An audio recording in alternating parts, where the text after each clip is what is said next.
Hey there, if you're a busy working woman who knows that exercise and stretching is going to really help boost your mental and physical energy, and that's going to allow you to get out there and show up as the person that you really want to be, this video I'm going to show you 4 tips for making exercise a habit.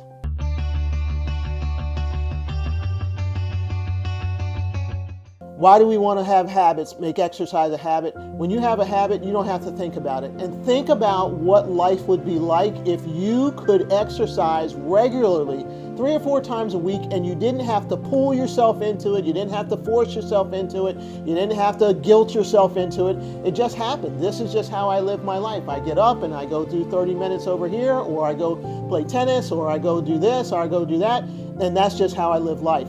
You don't have... Habits allow us to not have to struggle with ourselves. We don't have to put energy into making sure that we're doing the things we know we need to do for ourselves. How often do you have to think twice about brushing your teeth or tying your shoes, right? But what if exercise could be a habit just like that?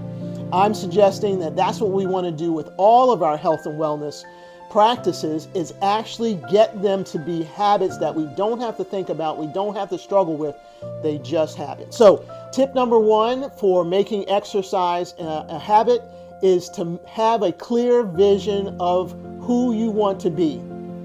Here's the saying that keep resonating in my head. If I could be the woman of my dreams, who would I be? So you ask yourself, if you could be the woman of your dreams, who would you be? Does that person have a strong physical body? Is that person's mind quick? Are they able to come up with funny things to say? Are they able to remember all the details? Are they afraid to walk up and down the stairs? Can they get on and off of trains and planes and boats when they travel super easy? Have a clear vision of who you want to be, then that actually pulls you into doing your exercise. And once you're doing that on a regular basis, it's easier for it to become a habit.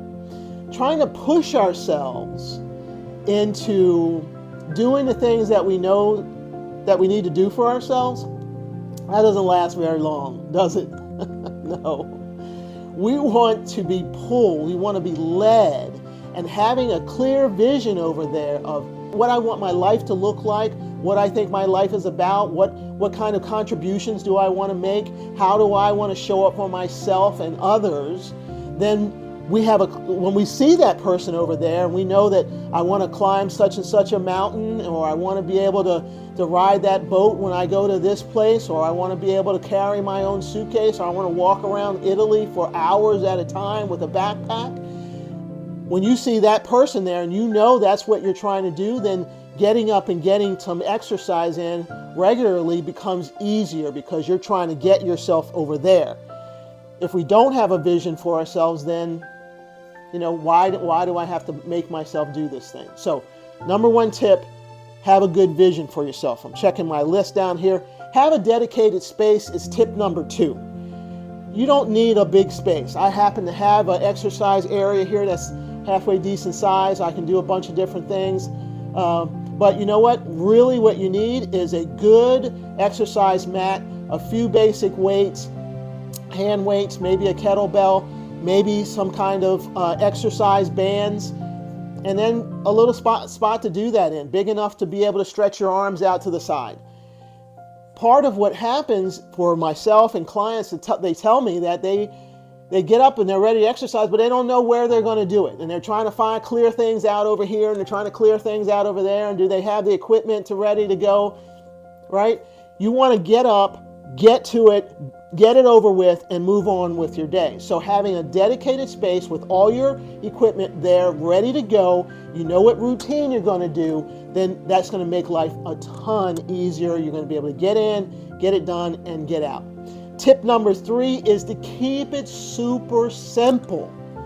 Don't come up with really big, overly hard exercise routines. Truly, when you're looking on YouTube or some of the other places where you might be getting exercise routines, they're probably not talking about middle-aged women. They're probably a 25-year-old guy who's ripped with muscles doing these one-handed handstands, or some crazy activity, jumping up on boxes and stuff. We don't need to do that. What we do need to do is make sure that we're breaking a sweat, right?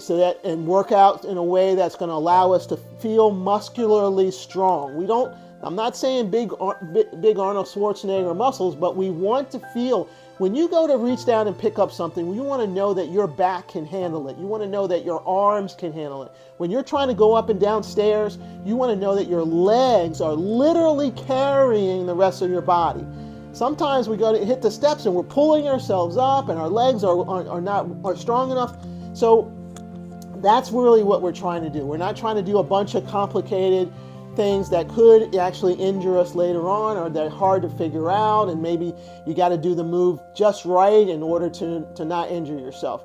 So keep it super simple. So number one, we got to have a vision. We need, number two, have a dedicated space with your equipment ready to go. And number three, we need to keep it super simple for ourselves. Keep the exercise routine simple. The last one, tip number four, I almost said it there, is to make sure that it's fun, right? You're not going to be consistent with anything if it's not fun. If you hate doing it, consistency is hard, right? And consistency is what leads us to habits, right? It was because you had to put your shoes on every day and your mom or dad made you figure out how to tie them each time yourself. That's how you built a habit on that. Tying your shoes and brushing your teeth. You had to do it. So consistency over and over and over again, that's what's going to allow us to build habits. And building habits is so much easier when you have fun. So you want to get an exercise routine or community where you're having a good time. Our Mighty Me exercise and nutrition group, we have a great time together. So that's why a lot of those people have been with me 2-3 years, because they enjoy it and they see that they're progressing. They know exactly how I figure out the routines. They don't have to worry about that. So you can also find a community for yourself that's doing that. Or if you're working out at home like I do myself a lot, then you can also figure out routines that you enjoy. When you keep it small and simple so that you're not feeling overly sore later on, then you can start to progress a little bit more. But take your time. Take your time so that you don't overdo it, because when you feel sore, again, it's no fun, and you don't want to go back for more of that. So, recap, we want to make sure that we have a good vision for ourselves so that pulls us into doing the exercise. We want to make sure that we're keeping it simple. We want to make sure we have a good space and our exercise equipment ready to go.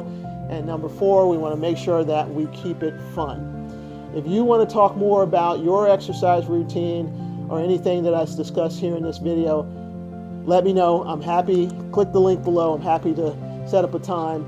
There's nothing more important than how you feel, because when you feel good, you can show up for people in the projects that you love in the way that makes you feel even better.